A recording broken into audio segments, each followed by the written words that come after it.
आप में से कोई गीत गाएगा? आज थोड़ा सर्दी के मारे तकलीफ हो रही।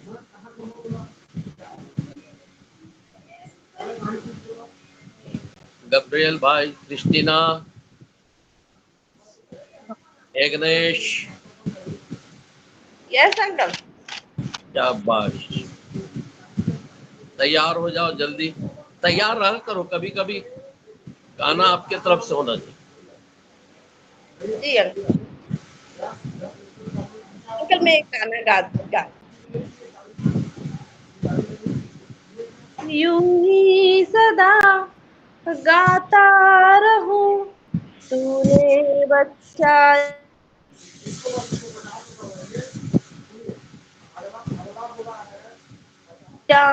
जो बख्शा है जीवन मुझे, अब तो दिल ये मेरा यही कहे, तुझ में जीऊं और मरूं मैं, ख्वाहिश दिल की यही मेरी मसीह, तुझ में जीऊं और मरूं मैं, मेरी राजा बातों कर अपना खून बहाया, जो कोई तुझ पर विश्वास लाया, उसको है तूने बचाया, धन्य धन्य तुझको कहूँ मैं, तेरी महिमा करता रहूं मैं, धन्य धन्य तुझको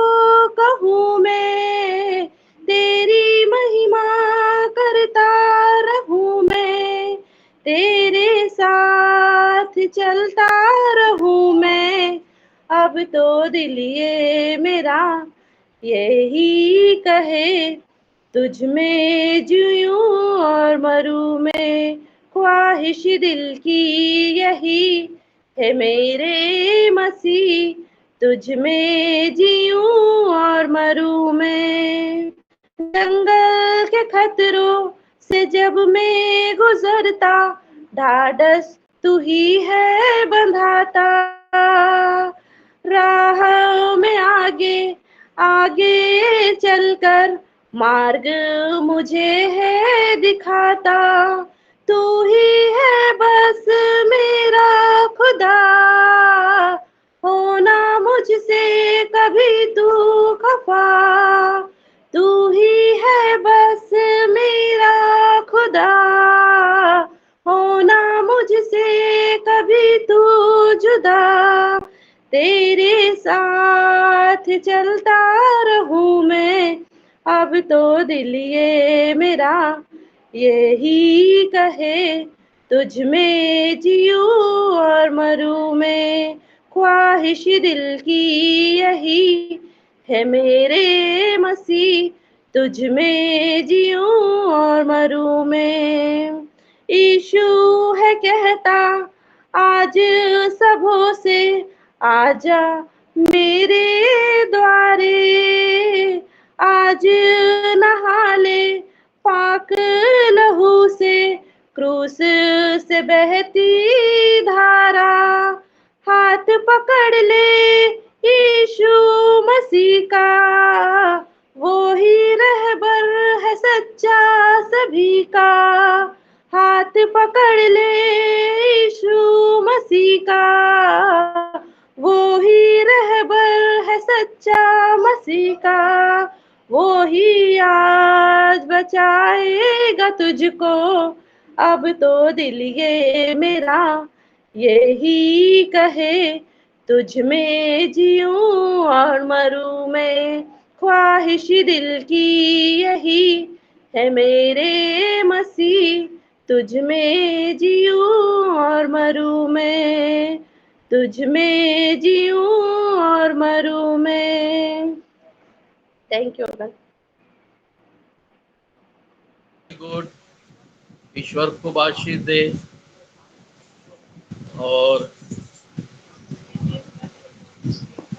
इसी रीति से आप सब तैयार रहा करें, कभी भी आपको परमेश्वर का भजन, परमेश्वर की स्तुति और परमेश्वर को महिमा देने का अवसर मिले। और हम कल देख रहे थे कि प्रभुभोज के विषय में, है ना, और ये हल्की बात नहीं है। प्रभुभोज कोई रीति नहीं है किसी भी चर्च का या किसी भी संत का, चाहे वो पतरस हो, पौलुस हो, चाहे वो सेंट लूक हो, लूथर हो, है ना, मार्था मेथोडिस्ट हो, है ना, लूथरन हो, मेरोनाइट हो, ऐसी कोई भी चर्च है, ये उनका डॉक्ट्रिन नहीं है, उनका सिद्धांत नहीं है। ये परमेश्वर की धार्मिकता है जो हमारे लिए दिया गया है। लिखा है, जो इसे खाएगा मैं उसे अंतिम दिन में फिर जिला उठाऊंगा। जो इसे खाएगा, है ना, वह स्वर्ग में अनंत जीवन के फल का वारिस होगा। तो याद रखें, आप जब प्रभु भोज लेते हैं तो इसी मनसा से लें। ये मत सोचें कि ये गांव की कलीसिया है, छोटी कलीसिया है ना, ये केवल अशिक्षित लोगों की कलीसिया है ना, ये अनपढ़ों की कलीसिया है। ऐसा मत सोचिए, चाहे वो गांव हो, शहर हो, है ना। आप प्रभु भोज जब लेते हैं या आराधना करते हैं तो स्वर्ग और पृथ्वी के परमेश्वर का करते हैं, किसी मनुष्य को देखकर नहीं, किसी भीड़ को देखकर नहीं, कि हम 4 लोग हैं कि 400 लोग हैं। आप केवल प्रभु को देखें, भीड़ को नहीं। संख्या में मत जाइएगा, नहीं तो अपने स्वर्गीय पिता से कोई प्रतिफल नहीं पाएंगे आप, ठीक है। और ये भी बात है कि यदि आप अनुचित रीति से लेते हैं, कई लोग अनुचित रीति से लेते हैं, मन तो, है ना, कहीं और रहता है, शरीर में आप लेते रहते हैं, है ना, मन में क्रोध है, जलन है, डाह है, मतवालापन है, लीला कीड़ा है, बहुत सारी ऐसी बातें हैं जो हमारे मन में रहती है और हम प्रभु भोज लेते हैं, है ना। तो बाइबल क्या कहती है इसके विषय में? पहला कुरिन्थी 11 अध्याय 20 से आगे तक।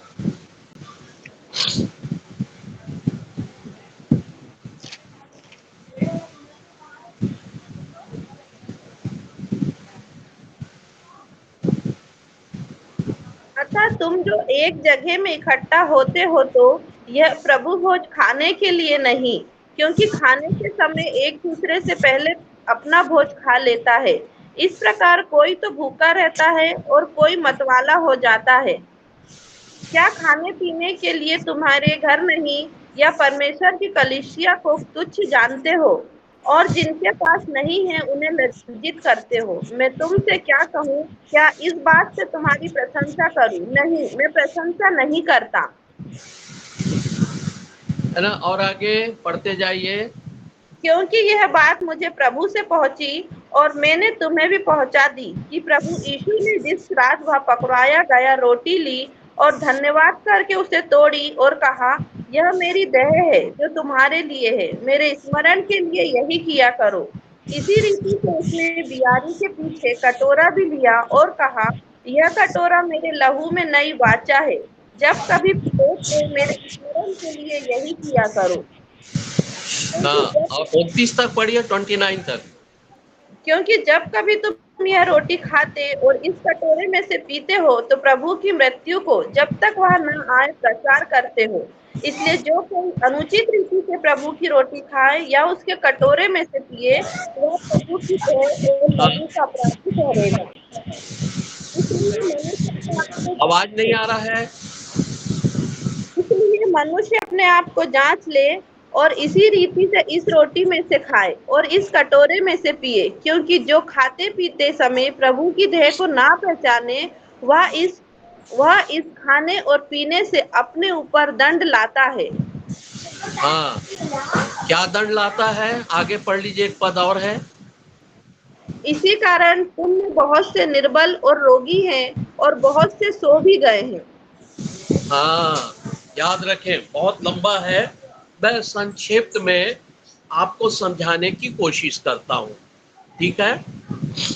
पहले कलीसिया में जब प्रभु भोज होता था तो कैसा होता था जानते हैं? जब यीशु मसीह चले गए, है ना, और पतरस और पौलुस सिखा के गए, तो जंगली भी बोझ बोने वाले कई लोग आते हैं, कई लोग उसका गलत प्रचार किए, और ऐसा भोज होता था जैसे आजकल हम लोग क्रिसमस के समय प्रीति भोज करते हैं ना, क्रिसमस में करते हैं ना प्रीति भोज। कोई 25 तारीख को मनाते हैं, कोई 1 तारीख को प्रीति भोज मनाता है ना, और पूरी कलीसिया के लोग एक जगह एकत्र होकर पेट भर भोजन करते हैं, है ना। खूब आनंद आता है, खूब हम अपने पुराने लोगों को, मित्रों को, कलीसिया के लोगों से मिलते भी हैं, खूब खुशियां मनाते हैं, बहुत सारी बातें होते हैं। उस समय भी लोग ऐसा ही करते थे। जो प्रभु भोज आज हम ले रहे हैं, ये प्रभु भोज को कैसे लेते थे? इसी रीति से लेते हैं, क्योंकि यहाँ लिखा है, सो तुम जो एक जगह में इकट्ठे होते हो, तो यह प्रभु भोज खाने के लिए नहीं है ना। और जब उस समय लोग खाते थे, तो कई लोग पहले खा लेते थे, छक जाते थे, है ना, और किसी के लिए खाना बचता भी नहीं था, वो भूखे रह जाते थे। ऐसा सिचुएशन था। तब इन सारी बातों को देखकर परमेश्वर की आत्मा पौलुस के पास पहुंची। आज भी हम कलीसिया में बड़े और छोटों का पैमाना करते हैं। आप अचानक किसी भी चर्च में चले जाइए, मैं आपको परमिट करता हूं, अपने चर्च को छोड़ दीजिए, एक आध सप्ताह किसी और चर्च में जाकर आराधना करिए, वहां गौर करिएगा, है ना। कौन रहेंगे? वो जो धनी लोग हैं, जो महंगे महंगे वस्त्र पहनते हैं, वो आपको फ्रंट लाइन में दिखाई देंगे, है ना, वो फ्रंट लाइन में रहेंगे। और जो गरीब तबके के लोग हैं, है ना, बहुत गरीब लोग हैं, वो पीछे दिखते हैं, और सबसे पहले उनको प्रभु भोज दिया जाता है। उसके बाद उन लोगों को दिया जाता है जो गरीब तबके के लोग हैं। और जब चर्च छूट जाता है, आराधनालय खत्म हो जाती है,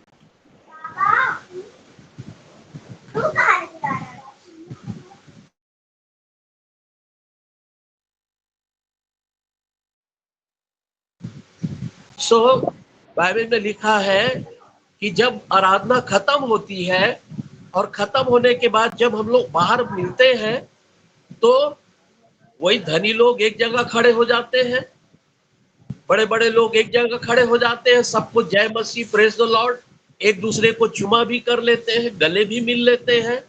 लेकिन वो लोग जो गरीब तबके के लोग हैं, जो गांव से आए रहते हैं, उन्हें कोई नहीं पूछता, हेलो ब्रदर कैसे हो करके। कोई भी बड़ा आदमी, पैसे वाला आदमी, ऊंचे पद में बैठने वाला आदमी, चर्च का बड़ा पद में रहने वाला आदमी भी, आप अपने पासवान को भी देखिएगा, वो केवल हर हफ्ते उन्हीं से मिलेगा जिनको हर हफ्ते मिलता है।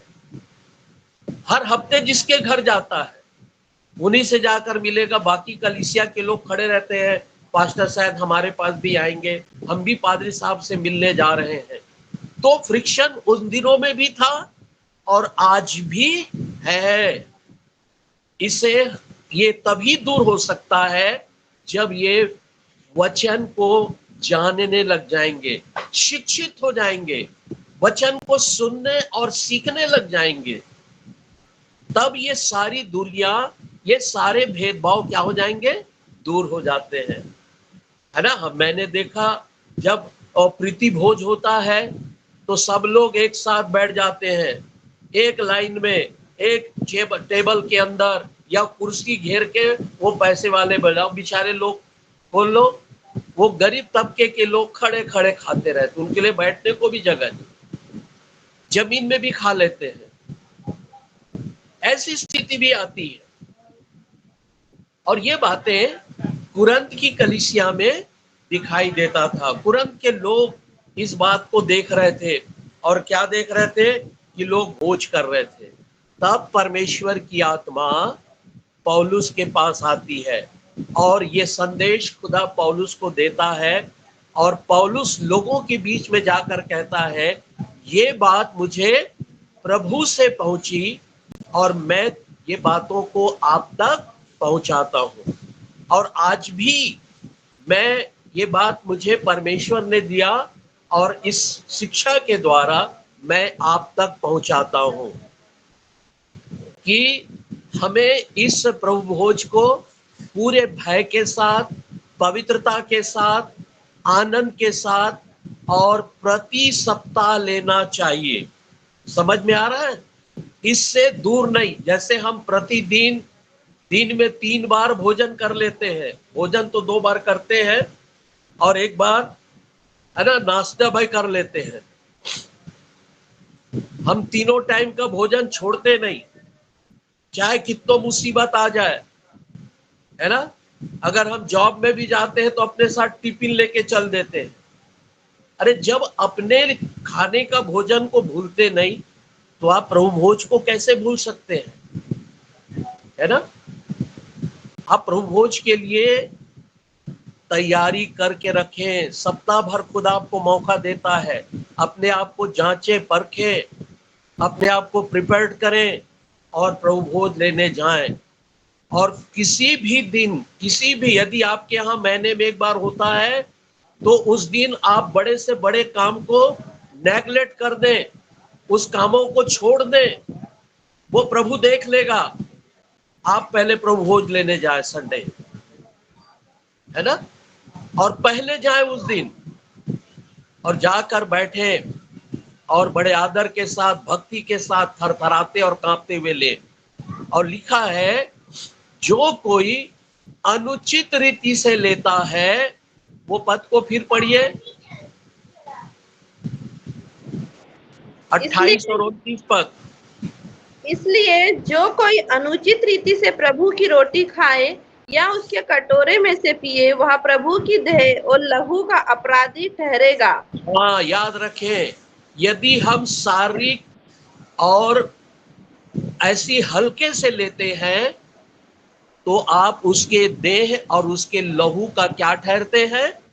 अपराधी ठहरते हैं। कैसे अपराधी ठहरते हैं? यदि आप इब्रानियों की किताब 9वां अध्याय में जाए, 10वां अध्याय में, और उसका 29 वचन पढ़ेंगे।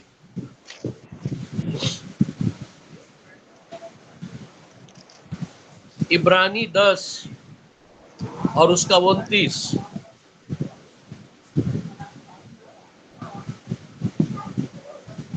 तो सोच लो कि वह कितने और भी भारी दंड के योग्य ठहरेगा, जिसने परमेश्वर के पुत्र को पांव से रौंदा और वाचा के लहू को, जिसके द्वारा वह पवित्र ठहराया गया था, अपवित्र जाना है और अनुग्रह के आत्मा का अपमान किया।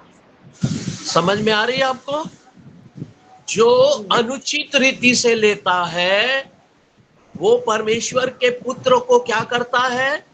रौंदता है। कैसा रौंदता है? जैसे आप देखें ना, कोई मिट्टी का घर बनाते थे पहले जमाना में, अब तो सीमेंट हो गया, तो उसमें गारा डाल के पैरों से बहुत मसलते थे। जो ईंट बनाते हैं वो लोग अपने पैरों से मट्टी को मसलते हैं, क्योंकि थोड़ा मट्टी नहीं रहता, वो है ना, बहुत रहता है, उसको मुलायम करते हैं, अपने पैरों से रौंदते रहते हैं। और रौंदना किसके लिए उत्पन्न किया जाता है? किस बात का द्योतक है? रौंदना, मसलना किस बात का द्योतक है? कोई बता सकता है?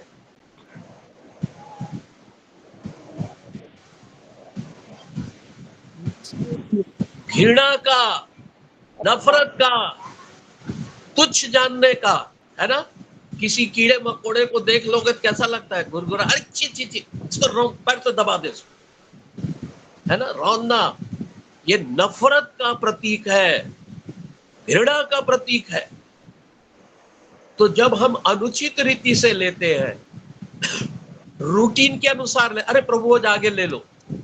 कई लोग गुटखा दबाए रहते हैं, कई लोग तंबाकू दबाए रहते हैं, है ना। और प्रभुभोज आ गया, एक तरफ गुटखा को कर दिया, प्रभुभोज ले लेते हैं, फिर उसके बाद फिर गुटखा चगलते रहते हैं। वो अपराधी है ईश्वर के। है ना। अगर महिलाएं भी वहां बैठे बैठे, देख कितना घमंडी बैठी है, मन में कुड़कुड़ा रहे हैं, है ना, एक दूसरे को सुंदर सुंदर देखकर, एक दूसरे की साड़ियों को देखकर, एक दूसरे के गहने को देखकर और उनके लंबे लंबे बालों को देखकर अगर आप जल रहे हैं, कुड़कुड़ा रहे, चीरे, है ना, लंबा बाल है, देख कैसा मटक रही है और प्रभु भोज ले रहे हैं, ये अनुचित है, ये अनुचित है। मैं इसलिए खुल के बता रहा हूं आपको, ये प्रैक्टिकल बात बता रहा हूं आपको। ऐसा होता है, ये दिखता नहीं है, मन में आता है, जो मन के विचार है वो दिखाई नहीं देते, है ना। कई लोग तो शराब पिए रहते हैं, चले जाते हैं, शराब पिए हालत तो प्रभोज ले लेते हैं। बहुत से चर्चे मैंने देखा, बहुत से लोग गुटखा खाए रहेंगे या शराब पिए रहेंगे और प्रभोज का ट्रे लेके लोगों को खिलाते रहते हैं। ये सब अनुचित रीति से है, देने वाला भी और लेने वाला भी दोनों श्रापित है। वे परमेश्वर के पुत्र को रौंदते हैं और जिस लहू से वे पवित्र ठहरते हैं उसका अपमान करते हैं, है ना। कैसे करते हैं? चार लोगों के बीच में हम किसी की बेइज्जती करते हैं, देखो है बर्तन मांजती है और यहाँ पर देख लो बड़े शान से, जैसे घर मालकिन है वैसा चल रही है। शादी ब्याह में बेचारी गई है थोड़ा तैयार होके, तो हम लोग उसको कैसे टॉन्ट कसते हैं ना, उसका अपमान करते हैं, उसका अनादर करते हैं। आप यीशु के लहू का अनादर करते हैं और परमेश्वर की आत्मा का ही अपमान करते हैं। तो लिखा है अनुचित रीति से लेना मतलब नफरत के साथ लेना, घृणा के साथ लेना, शारीरिक रीति से लेना, संसारिक। मैं इसलिए कह रहा हूं, अब वो जो उनको शिक्षा नहीं मिल रही है, अब वो बेचारे तो श्रापित है ही है। अगर आज आपको शिक्षा मिल रही है तो आप जैसा पहले लेते थे वैसा कभी मत लीजिएगा।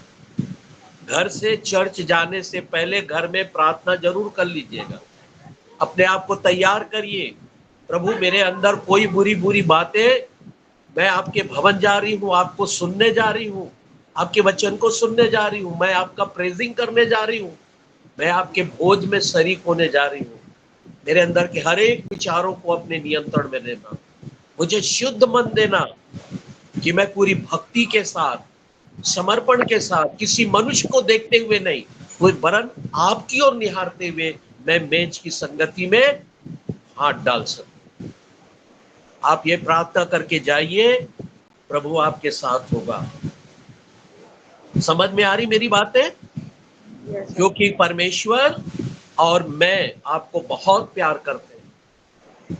मैं नहीं चाहता कि आप श्रापित हो, मैं नहीं चाहता कि आप परमेश्वर से दंड पाएं, मैं नहीं चाहता कि परमेश्वर आपको उन आशीषों से वंचित कर दे। खुदा आपके साथ है। वरन क्या लिखा है ना, 19वां पद, 29वां पद,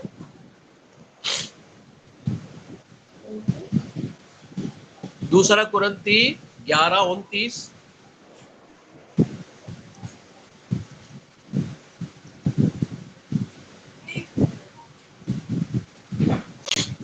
क्योंकि जो खाते पीते समय प्रभु की देह को ना पहचाने, वह इस खाने और पीने से अपने ऊपर दंड लाता है ना। बाइबल में लिखा है जब लोग खाते पीते समय इस देह को ना पहचाने, लोग क्या समझते, अरे तो दाखरस है ना, दाखरस ले लो, है ना, दाखरस आ रहा, रोटी आ रहा, ले लो, है ना। शायद वो देने वाला भी ऐसी बोलता है ना, वो जो रोटी को तोड़कर आप तक भेजा वो भी ऐसी बोलता है, आप भी लेते हैं जो इस रीति से, क्योंकि यीशु ने कहा यह मेरी देह है और यह मेरा लहू है, और वास्तव में मेरा लहू खाने की वस्तु है, वास्तव में मेरी देह खाने का वस्तु है। ये समझकर आप लेते हो तब तो ठीक है, और ये समझ के नहीं लेते हो तो अपने ऊपर दंड लाते हो, है ना। आप अपने द्वार को श्राप के लिए खोलते हो। अपने जीवन के द्वार को परमेश्वर की ओर से कोड़े खाने के लिए खोलते हो। आप शैतान को अपने ऊपर प्रभुता करने के लिए अपने द्वार को खोलते हो। और क्या श्राप है बेटा, उसके आगे पढ़ लो। इसी कारण तुम में से बहुत से निर्बल और रोगी हैं और बहुत से सो भी गए हैं। है ना, बहुत से लोग निर्मल है, निर्बल शरीर से कमजोर है, बहुत ज्यादा उठ बैठ नहीं सकते। मैंने देखा जवानी में, अरे जिनको मैं बच्चा बोलता था आज वो मेरे पिता के समान दिखते हैं। पास्टर लोगों की बात कर रहा हूं। क्या हो गया, पूरे एक भी दांत नहीं है ना, दांत ही नहीं है, और आंख इतनी कमजोर हो गई है, शुगर से भरे हुए हैं और बीपी से भरे हुए हैं, किडनी प्रॉब्लम है। क्या हो गया पादरी साहब? अरे क्या बताए पादरी साहब, ये शुगर के कारण पूरा दांत झड़ गया। और अपमान के साथ प्रभु वो 2 लोगों को और खाओ, तो यही नहीं होगा तो और क्या होगा? मेरे पीछे भैया भैया करके घूमते थे जब मैं पास्टर था। आज वो बड़ी बड़ी चर्च के सीएनआई, बिलासपुर सीएनआई में सबसे बड़ा चर्च है अभी, वहां के पास्टर है एट द प्रेजेंट अभी। वो लोग दांत नहीं है, कमजोर है, ज्यादा देर खड़े नहीं हो सकते, लेकिन क्या करें, मजबूरी है। पेट के लिए 10,000 15,000 15,000 मिल जाता है, विजिट तो कभी करना नहीं है ना। तो बाइबल कहती है बहुत से लोग निर्मल, कमजोर, है ना, काहे आर्थिक रीति से कर्ज से दबे हुए हैं, बहुत गरीब हैं, असहाय हो गए हैं, दूसरे के भरोसे में ब्रदर दे दो, है उनके घर जाओ, केवल प्रार्थना करने के नाम से 1 घर 2 घर जाते तो 50 रुपया 100 रुपया मिल जाता है। यह सब शर्म की बात है। मैं कभी किसी के घर विजिट करने, शुरू से जिस दिन मैंने प्रभु के हल में हाथ रखा, मैंने आज तक टिल डेट मैंने कभी किसी के घर में विजिट नहीं किया। केवल उन्हीं के घर में गया जो मुझे फोन करके बुलाते, और मेरे पास समय नहीं रहता था पहले, दिन रात मैं घूमता रहता था। जिसने फोन किया, यहाँ किया है, फिर वहां किया, मैं वहां जाता, वो सब तैयार बैठे रहते थे, और तब प्रभु उनके घर में काम करता। समझ में आ रही है? मैं पैसे के लिए नहीं किया, पैसे के लिए करता तो रेलवे की नौकरी नहीं छोड़ता, और एक बड़े अधिकारी होकर आज मैं खुद के घर में रहता, बड़ा कार रहता बहुत पहले से। आज मेरे पास बैंक बैलेंस भी होता, जो चाहता जहां चाहता आता जाता और खाता पीता ऐश करता।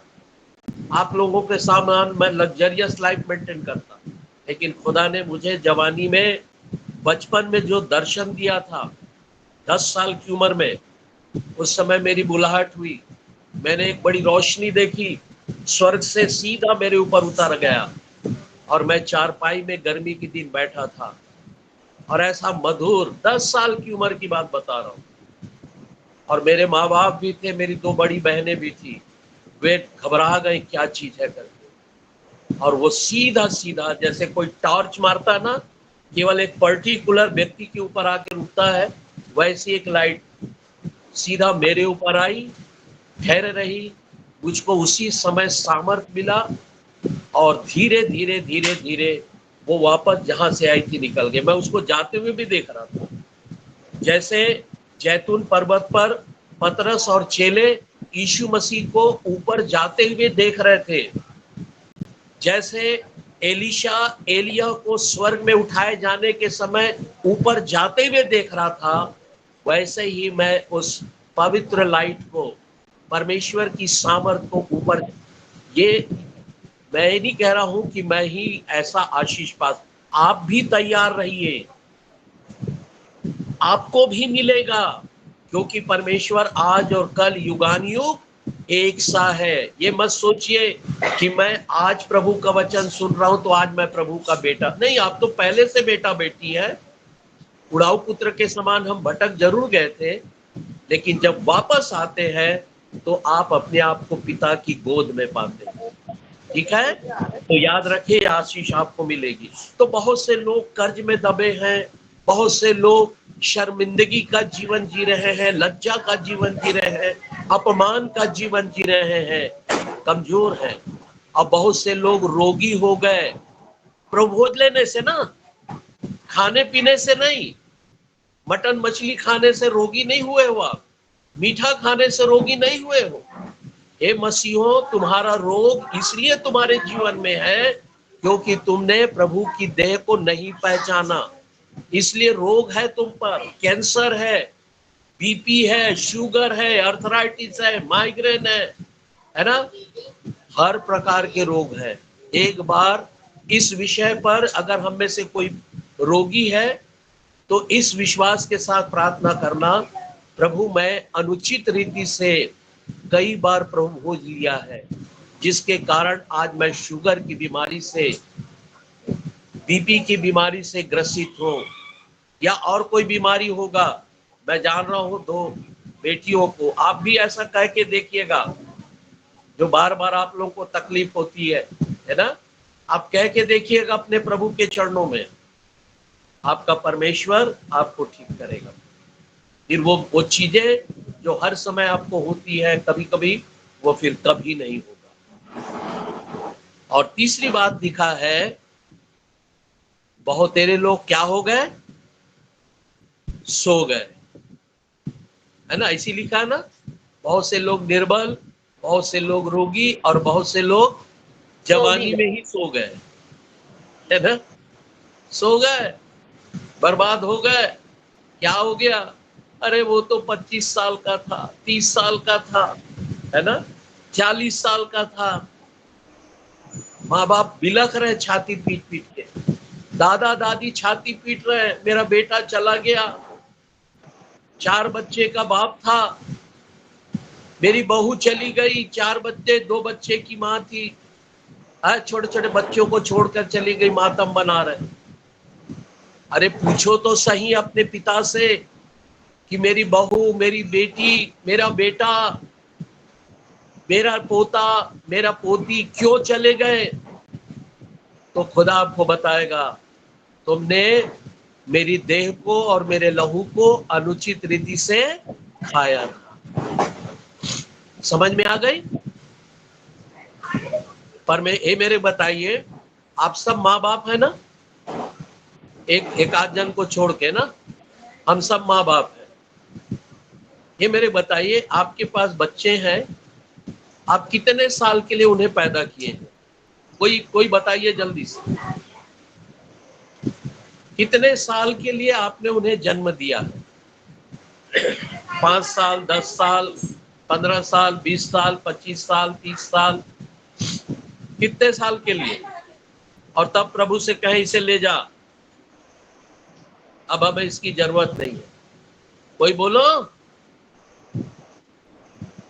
अरे हिम्मत जुटाओ, बोलो तो कम से कम, प्रभु आपके साथ है, सुन रहा है। जीवन भर के लिए जीवित रखने के लिए। हाँ, जोर से माइक में। जीवन भर के लिए।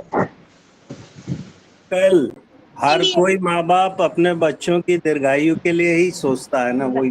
वेरी गुड, बहुत सुंदर।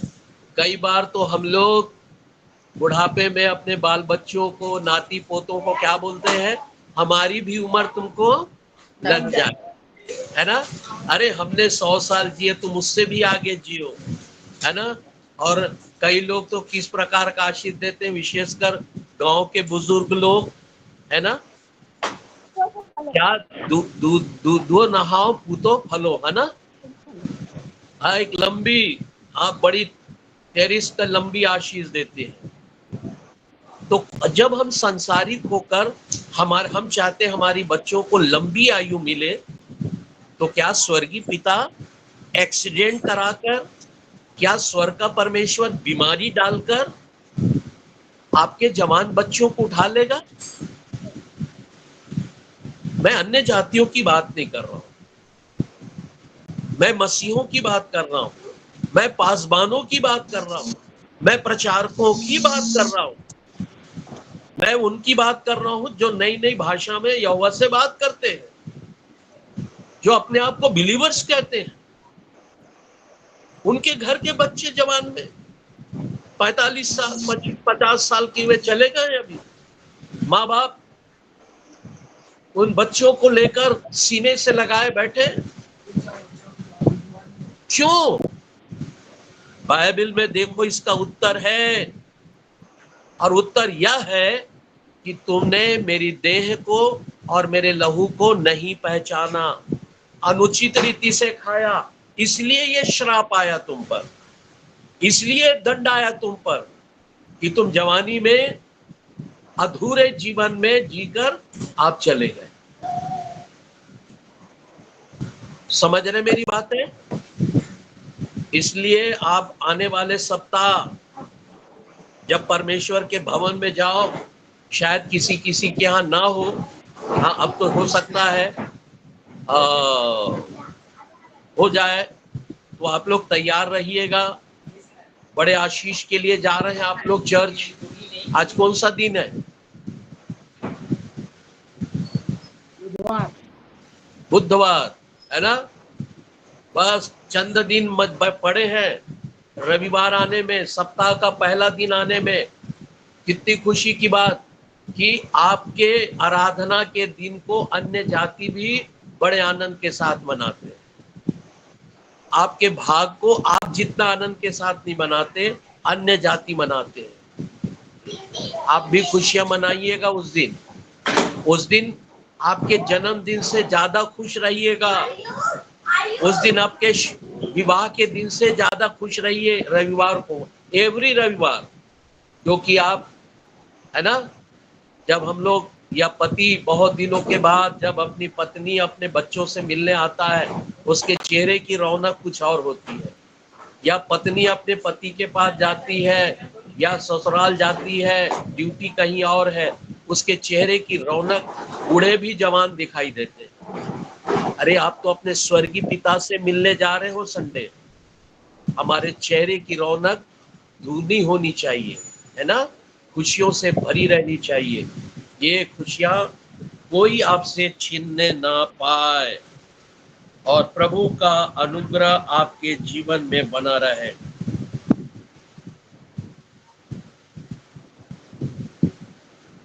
जिस रात यीशु पकड़वाए जाने वाला था, उसी रात पकड़वाए जाने के पहले उसने इस भोज की स्थापना की।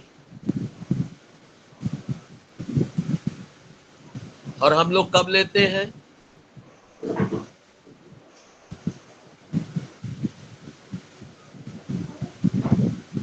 हमने स्तुति गान में पढ़ा था, क्या पढ़ा था?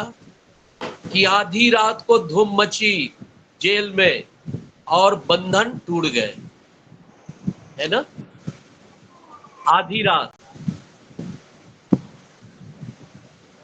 आधी रात लौ लगाकर कलीसिया प्रार्थना कर रही थी पौलुस के लिए, बंधन टूट गया, दरवाजे खुल गई और वो भजन कर रहे थे।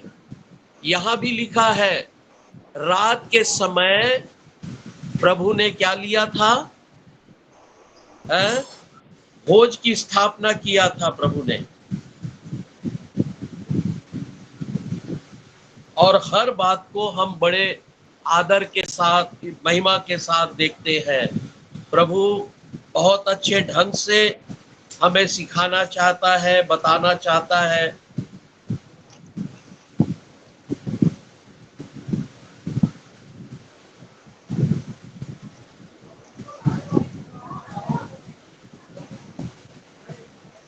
एक वचन जो खुदा हमें कहता है वो बड़े सामर्थ के साथ है, प्रभु की अनुग्रह में है।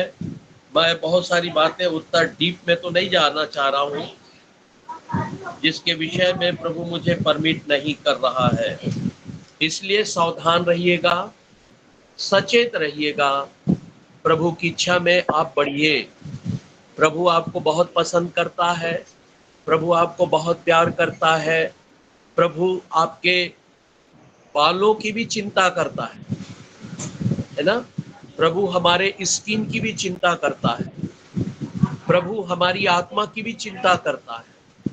प्रभु हमारे प्राण की चिंता करता है, प्रभु हमारी दीर्घायु की चिंता करता है, और प्रभु हमें इतना चिंता करता है, इतना प्यार करता है कि वो चाहता है कि ये लोग अधोलोक ना जाए, वरन कहाँ जाए? कहाँ जाने के लिए बोलता है प्रभु?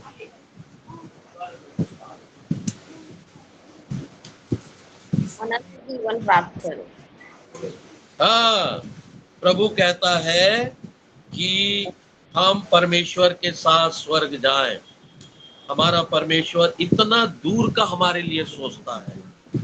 परमेश्वर की इच्छा में, परमेश्वर की अनुग्रह में और परमेश्वर के प्रेम में हम ऐसा बने रहें।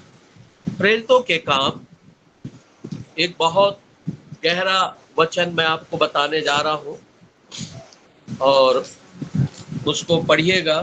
प्रेरितों के काम 20:7। सप्ताह के पहले दिन जब हम रोटी तोड़ने के लिए इकट्ठा हुए तो पौलुस ने, जो दूसरे दिन चले जाने पर था, उनसे बातें की और आधी रात तक बातें करता रहा। प्रभु भोज के विषय में कितने देर तक बातें किया? कब बातें कर रहा था? कब उनको प्रभु भोज दिया? सप्ताह के पहले दिन, आधी रात को, है ना। हम लोग तो दिन को भी प्रभु भोज ले जाने के लिए आनाकानी करते हैं। एक संडे जाए, दूसरे संडे नहीं जा पाते। हम लोग आनाकानी करते हैं, सोचते हैं संडे जाए कि नहीं जाए। अरे आज तो उसका घर का ओपनिंग है, अरे यार वो तो उसके घर का, आज उनके घर में बर्थडे मना रहे हैं, वो कितना हम लोग को लाइक करते हैं, बहुत मानते हैं हम लोग को, बहुत हम लोग की इज्जत करते हैं, है ना। नहीं जाएंगे तो क्या सोचेंगे? अरे संडे अगले संडे चल देंगे, लेकिन इस संडे तो हमें उनके बर्थडे में जाना है, उनके बच्चों के बर्थडे में जाना है, उनके घर की ओपनिंग में जाना है, उनके शादी की सालगिरह में जाना है ना। या उनके घर के बच्चे की शादी हुई है तो उस दिन उन्होंने एक बड़ा भोज रखा है। तो हम लोग संडे नहीं जाएंगे चर्च, लेकिन दूसरों की खुशियों में बहुत अच्छे ढंग से सज धज कर, है ना, इतना अच्छा सजेंगे, प्रभु के पास जाने के लिए नहीं सजते, तेल ही खत्म हो जाता हमारा तो, है ना। लेकिन दूसरों की खुशी में जाने के लिए हमारे पास सब कुछ है। लेकिन पौलुस कहता है आधी रात तक लोगों से बातें की, प्रचार किया, और तब उसने रोटी तोड़ा। यहां एक जवान भी है, अगर इसे थोड़ा कंटिन्यू पढ़े तो बेटा। जिस अटारी पर हम इकट्ठे थे उसमें बहुत दिए जल रहे थे और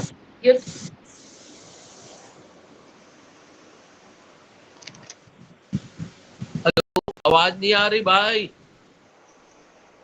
झुक रहा था। देर तक बातें करता रहा तो वह नींद के झोंके में तीसरी अटारी पर से गिर पड़ा और मरा हुआ उठाया गया। बस, है ना, एक जवान था। पहली चीज, जब आधी रात तक बात हो रहा था तो बहुत से दिए जल रहे थे। समझ में आ रहा है ना क्यों दिए जल रहे थे? क्योंकि उस दिए में, हेलो, प्रेज द लॉर्ड, उस दिए में क्या था? तेल। हाँ, अरे डर डर के बोलते हो। मैं सचमुच में जब छड़ी लेके बैठूंगा ना, तब डरना, तब समझ में आएगा। उस दिए में क्या था? तेल था। वो इसलिए सब दिए जल रहे थे। हमारा दिया जलते रहना चाहिए। हम चाहे छोटा प्रचारक हो, बड़ा प्रचारक हो, ये मायने नहीं रखता। मायने ये रखता है कि हमारा दिया जल रहा है कि नहीं, क्योंकि हम ये दिया प्रभु के लिए रखे हैं जला के, किसी पास्टर प्रचारक के लिए नहीं। लेकिन वहां पर एक बात घटी, वहां पर एक जवान था। कहां पर बैठा था? विंडो में। खिड़की में, है ना। और ये तीसरी मंजिल की बात है। तीसरी मंजिल में पतरस प्रचार कर रहा है और ये तीसरी मंजिल में कहां बैठा है? खिड़की के ऊपर। हाँ, वो खिड़की में बैठा है और इधर प्रभु की भी महिमा कर रहा है और संसार की चहल पहल देख रहा है। अरे बाप रे, अच्छी बाराती जा रहे हैं, कितना अच्छा नाच रहे हैं लोग, है ना। उसका दिमाग